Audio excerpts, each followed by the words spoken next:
चश्मे को कूटा गया, जिसके वजह से आंखों से खून निकल गया। आर्जिकल मेडिकल कॉलेज में एक महिला ट्रेनी डॉक्टर के साथ हुई दरिंदगी की इस घटना ने पूरे देश को शर्मसार कर दिया है।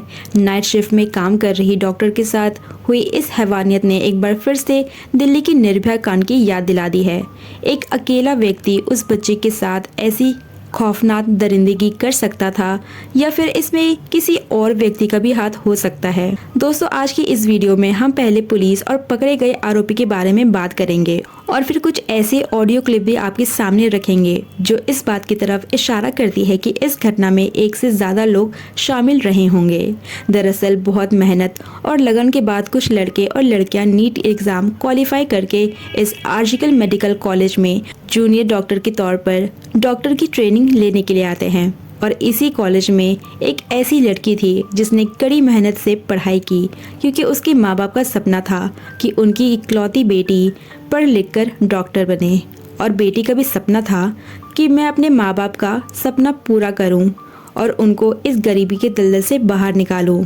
उसके पिता कोलकाता से दूर नॉर्थ 24 प्रनार में रहा करते थे। उनके परिवार में केवल 3 ही लोग थे, एक वो जूनियर डॉक्टर लड़की और उसके माता पिता।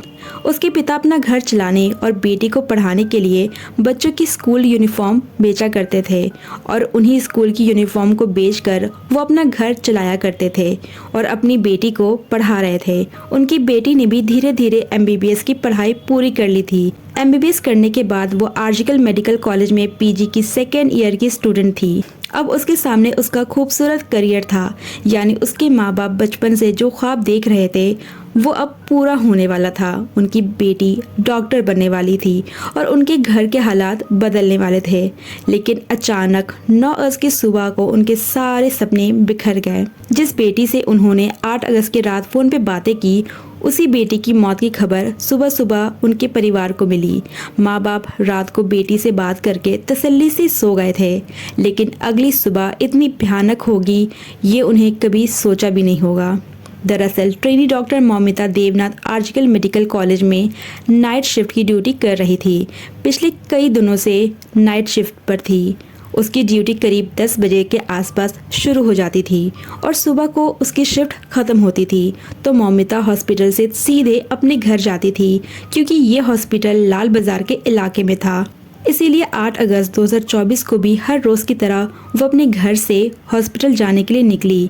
हॉस्पिटल पहुंचने के बाद जो पेशेंट उसके अंडर में थे उन मरीजों को देखा, यानी उसे अटेंड किया और इस काम में उसे रात के करीब 2 बज गए थे। उस समय हॉस्पिटल में मरीज और उनके साथ आने वाले लोग की भीड़ भी थोड़ी कम होने लगी थी और हॉस्पिटल में सन्नाटा छाने लगा था, क्योंकि उस समय मरीज भी कम होने लगे थे। इसीलिए ट्रेनी डॉक्टर मौमिता को भी थोड़ा फुर्सत का पल मिल गया तो उस जूनियर डॉक्टर ने अपने 4 और जूनियर डॉक्टर के साथ बैठकर हॉस्पिटल की कैंटीन में रात का खाना खाया। करीब 2 बजे से 3 बजे के दरमियान, यानी कि 2:30 बजे के आसपास 4th फ्लोर पर बने उस सेमिनार हॉल में जाती है और वहां जाकर मौमिता सोचती है कि वो थोड़ा देर आराम करेगी और इसके बाद अपनी बाकी शिफ्ट पूरा करेगी। लेकिन उस जूनियर डॉक्टर के सेमिनार हॉल में जाने के बाद अगली सुबह हो गई थी, यानी कि 3 बजे से अगली सुबह तक 8:30 बजे तक भी उस हॉस्पिटल का माहौल बिल्कुल शांत और नॉर्मल था। दूसरी तरफ मौमिता के साथ काम करने वाले कलीग्स को ऐसा लगा कि शायद मौमिता अपना काम कंप्लीट करके अपने घर चली गई होगी, इसलिए उन्होंने मौमिता को नहीं ढूंढा और अपने अपने काम में व्यस्त हो जाते हैं। लेकिन सुबह करीबन 8:30 बजे जब उस हॉस्पिटल का एक स्टाफ का मेंबर उस सेमिनार हॉल में जाता है तो वो सन्न रह जाता है, क्योंकि उस सेमिनार हॉल में मौमिता की लाश पड़ी थी। उसके जिस्म पर ऊपर के कुछ कपड़े तो थे, लेकिन नीचे बिल्कुल भी कपड़े नहीं थे, यानी कि वो अर्धनग्न अवस्था में थी। उसके पूरे शरीर पर योनि, चेहरे से लेकर पैर तक शायद ही कोई ऐसा जगह होगा जहाँ पे जख्म या चोट के निशान ना हो। उसकी दोनों आंखें और चेहरे से खून रिस रहा था, पूरी बॉडी से खून रिस रहा था। इसके बाद आनंद फानंद में उस जूनियर डॉक्टर की लाश को कपड़े से ढक दिया गया। वहाँ पे मौजूद डॉक्टर्स को पता था कि उसकी सांसें थम चुकी हैं और कहीं न कहीं उन्हें एहसास हो गया था कि उसके साथ बलात्कार और मर्डर किया गया है। ट्रेनी डॉक्टर के पिता की माने तो सुबह के समय जब वो अपनी बेटी को देखने गए तो उन्होंने देखा कि उनकी बेटी के चेहरे से खून टपक रहा था। उसका चश्मा भी बुरी तरह से टूटा हुआ था और जब उन्होंने बेटी के लाश के ऊपर के कपड़े को थोड़ा सा हटाया तो उन्हें उसकी कमर के नीचे कपड़े नहीं दिखे। लेकिन उस बेटी के साथ इतना कुछ हो जाने के बाद भी उसी हॉस्पिटल के चेस्ट मेडिकल डिपार्टमेंट का सहायक सुपरिटेंडेंट कहता है कि जूनियर डॉक्टर मौमिता ने की है। यानी कि एक लड़की जिसके जिस्म पर कोई भी कपड़ा नहीं था, उसका शरीर सिर से लेकर पैर तक जख्मी था। भला ऐसे भी कोई अपनी जान देता है क्या? खैर, जब ये तमाम बातें चल रही थी तो थोड़ी देर के अंदर ही इस घटना की खबर पूरे हॉस्पिटल के तमाम जूनियर डॉक्टर तक पहुंच गई और जिन लोगों ने भी उस ट्रेनी डॉक्टर की लाश को देखा उन्होंने पहली ही नज़र में अंदाज़ा लगा लिया था कि ये सिर्फ कत्ल का ही नहीं बल्कि उसके साथ जबरन ज़बरदस्ती हैवानियत की गई है। और इसी वजह से सभी जूनियर डॉक्टरों में गम और गुस्से का माहौल पैदा हो गया था, क्योंकि ये दरिंदगी एक सरकारी हॉस्पिटल के अंदर एक जूनियर डॉक्टर के साथ हुई थी। लेकिन स्टूडेंट का गुस्सा अभी भी काबू में था। शुरुआती पोस्टमार्टम की रिपोर्ट भी आ गई क्योंकि वो सभी लोग डॉक्टर थे और वो लड़की भी उन्हीं डॉक्टरों में से एक जूनियर डॉक्टर थी जिसके साथ ये सब कुछ हुआ था। शुरुआती पोस्टमार्टम रिपोर्ट ने ही उन सबको बता दिया था कि उस ट्रेनी डॉक्टर के प्राइवेट पार्ट में भी खून बह रहा था। उसका पेट बुरी तरह से जख्मी था, उसका बायां पैर तो टूटा हुआ था, उसकी गर्दन भी टूटी हुई थी, दाहिना हाथ टूटा हुआ था, उसके रिंग के फिंगर भी टूटी हुई थी, होठ जख्मी थे और होठ से खून रिस रहा था।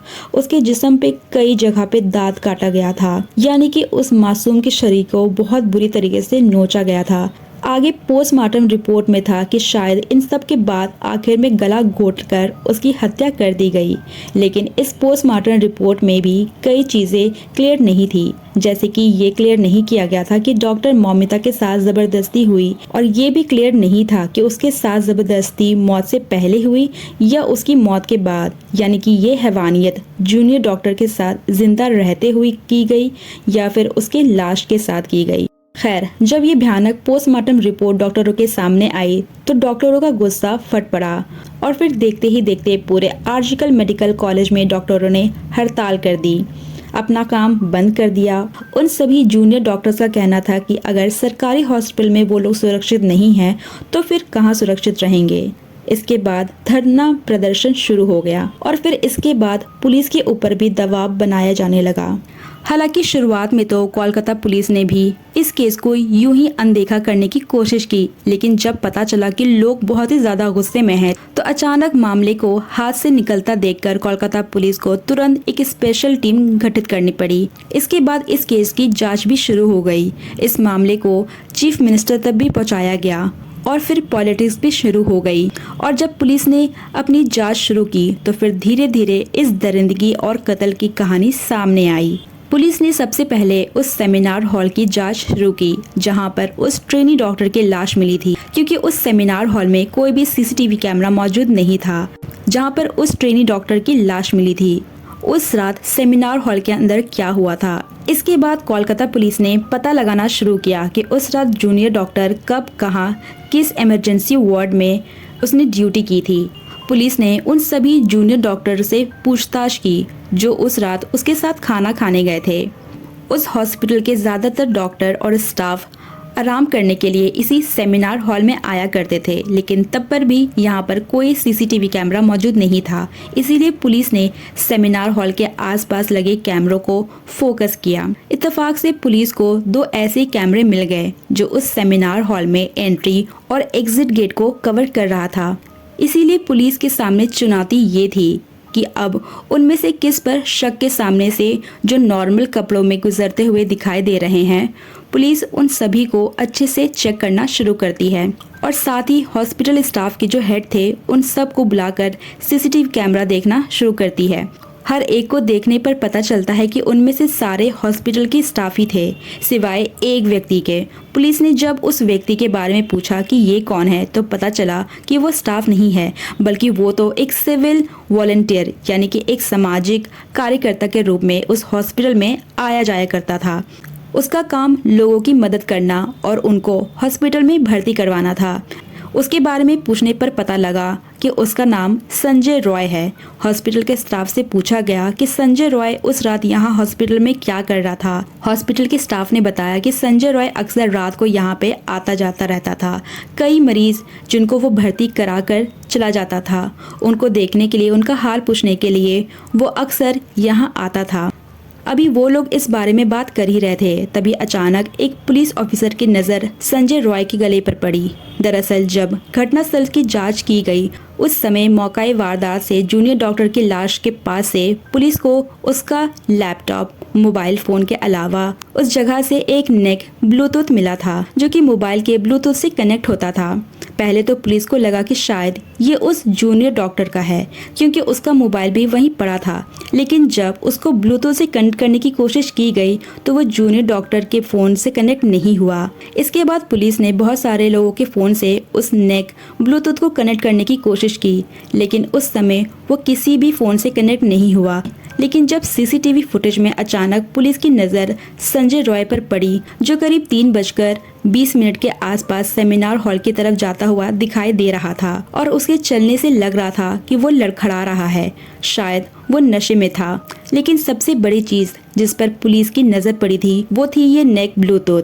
जब वो वहां से गुजर रहा था तो उसके गले में ब्लूटूथ नजर आ रहा था, लेकिन जब वो सेमिनार हॉल से बाहर आ रहा था तब उसके गले में ब्लूटूथ नजर नहीं आ रहा था। और ठीक उसी तरह की नेक ब्लूटूथ पुलिस ने उस महिला डॉक्टर की लाश से बरामद किया था और चेक करने पर पता चला कि वो ब्लूटूथ डॉक्टर का नहीं था। और इससे ये भी साफ हो गया था कि जिस व्यक्ति का भी ये ब्लूटूथ है, कातिल भी वही है। इसके बाद सीसीटीवी कैमरा के आधार पर जिन लोगों को भी चिन्हित किया गया, उन सभी के फोन से उस ब्लूटूथ को कनेक्ट करने की कोशिश किया गया। और जब संजय रॉय का चेहरा सामने आया तो हॉस्पिटल के स्टाफ ने बताया कि वो अक्सर यहाँ आता जाता रहता था। और इसके बाद कोलकाता पुलिस ने तुरंत संजय रॉय को अरेस्ट कर लिया। संजय रॉय उस समय भी नशे में था और जब पुलिस उससे पूछताछ कर रही थी, उससे सवाल कुछ ऐसा पूछा जा रहा था जो वो जवाब में कुछ और दे रहा था। लेकिन पुलिस को जो ब्लूटूथ घटनास्थल पर मिला था, एक पुलिस वाले ने उस ब्लूटूथ को संजय रॉय के मोबाइल से कनेक्ट करने का कोशिश करता है तो वो तुरंत संजय रॉय के मोबाइल से कनेक्ट हो जाता है। और इसका मतलब ये था कि उस रात जो भी कुछ हुआ था वो 39 मिनट में हुआ था और वो ब्लूटूथ आरोपी को पकड़ने के लिए पुलिस के पास सबसे बड़ा सबूत था, क्योंकि वो ब्लूटूथ मौकाए वारदात से मिली थी। लेकिन जब उसके मोबाइल को अच्छे तरीके से चेक किया गया तो उसके मोबाइल में पॉर्न फिल्म के अलावा कुछ भी ऐसा नहीं था जिससे उसकी मानसिकता का पता चल सके कि वो शराब के साथ साथ पॉर्न फिल्म भी देखने का आदी था और इतनी शराब पीता था कि वो होश में नहीं रहता। इसके बाद जब उसकी फैमिली बैकग्राउंड को खंगाला गया तो पता चला कि उसकी माँ है, लेकिन वो अपनी माँ का ख्याल भी नहीं रखता। संजय रॉय की एक बहन भी है, लेकिन उसकी बहन अपने भाई के बुरे हरकतों के वजह से उससे दूर हो गई। संजय रॉय ने टोटल 4 शादियां की थी, जिनमें से 3 ने उसकी हरकतों की वजह से उसे छोड़ दिया और चौथी की पिछले साल ही मौत हो गई। इस पूरे घटनाक्रम में क्या वो अकेला था? क्योंकि आर्जिकल मेडिकल कॉलेज में सभी जूनियर डॉक्टर का कहना है कि डॉक्टर मौमिता एक होनहार लड़की थी, जबकि संजय रॉय एक दुबला पतला सा लड़का। और सबसे बड़ी चीज जो इस बात की तरफ इशारा करती है कि इस दरिंदगी में संजय रॉय अकेला नहीं था, बल्कि उसके साथ और कई लोग शामिल रहे होंगे, क्योंकि उस समय संजय रॉय नशे में धुत था। उससे तो ठीक से चला भी नहीं जा रहा था। तो क्या ऐसे में एक अकेला शख्स उस ट्रेनी डॉक्टर पे काबू पा सकता है? तो पुलिस इसका जवाब देते हुए कहती है, हो सकता है संजय रॉय ने सेमिनार हॉल में जाकर जूनियर डॉक्टर के साथ ज़बरदस्ती करने की कोशिश की है, लेकिन जब उस जूनियर डॉक्टर ने उसका विरोध किया होगा तो फिर संजय रॉय ने उसको किसी भारी चीज़ से मारा होगा, जिससे वो बेहोश हो गई। पुलिस का कहना है कि हो सकता है कि उसी समय उस जूनियर डॉक्टर की सांसें थम चुकी हो, यानी कि उसकी मौत हो गई हो, क्योंकि सारी चीज़ें को देखते हुए उसके साथ ज़बरदस्ती करना संजय रॉय के लिए पॉसिबल नहीं था। या फिर दूसरी थ्योरी ये भी है कि इनमें से एक से ज़्यादा लोग भी शामिल हो सकते हैं। लेकिन अब सवाल था कि एक से ज़्यादा लोग शामिल थे तो फिर वो कौन थे? क्या वो हॉस्पिटल के स्टाफ ही थे, या फिर कोई और, या फिर डॉक्टर के ही अपने दोस्त, या फिर संजय रॉय की तरह ही कई शराबी थे?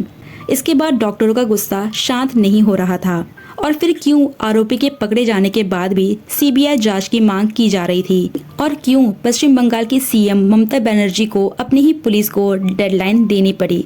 इतना ही नहीं, इसके बाद टीएमसी के नेता कुणाल घोष ने भी अपने ही सोशल मीडिया प्लेटफॉर्म से एक और ऑडियो क्लिप में 2 लोगों की बातचीत है, और इस पूरे कॉन्वर्सेशन में ट्रेनी महिला डॉक्टर की जांच पर बेहद गंभीर आरोप और सवालों से बचने के लिए कड़ी साजिश की तरफ भी इशारा कर रही है। इस ऑडियो क्लिप ने पुलिस की जांच और कार्रवाई पर कई सवाल खड़े कर दिए हैं, और ये वजह है कि अपने साथी डॉक्टर के साथ हुई इस दरिंदगी को लेकर आज कोलकाता सहित पूरे देश में भारी तांडव किया जा रहा है।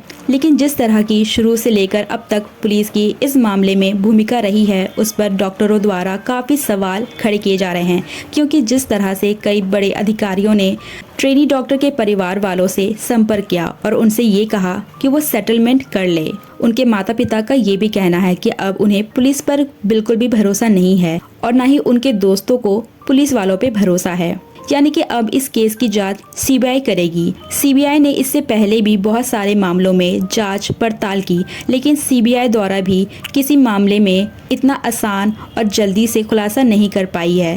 खैर, अभी ये मामला चल रहा है, लेकिन अब ये सवाल है कि क्या सीबीआई इस मामले की जांच इतनी जल्दी कर पाएगी, या फिर ये मामला यूं ही सुशांत सिंह राजपूत की तरह ठंडा पड़ जाएगा। दोस्तों, इस घटना को सुनाने का उद्देश्य किसी का दिल दुखाना नहीं था, ना ही किसी को परेशान करना था। हम आपको सही और निष्पक्ष जानकारी देना चाहते थे। मैं प्रधानमंत्री से हाथ जोड़ के रिक्वेस्ट करूंगी कि ये घटना जो एक 31 ईयर ओल्ड एक meritorious student who has cracked her medical with her own stamina and her own intelligence goes to that top and becomes a promising doctor should not be killed, or her voice should not be smothered like this.